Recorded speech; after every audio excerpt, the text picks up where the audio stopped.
So we have got this app bar component, and I'm importing this component from this directory app slash component slash client slash app bar. Now, if I move this app bar.tsx file from this parent, this client directory to other directory, then you will have to change this path manually. But with the automatic setting, you don't have to do that. So I'm gonna move this file, let us say to the components directory.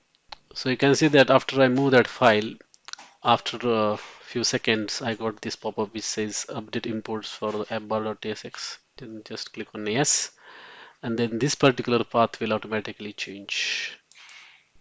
So you can see now it is automatically changed. So how does this work? So for that you have to go to the settings.json, and then you have to add this typescript.update imports on file move.enabled is equal to prompt.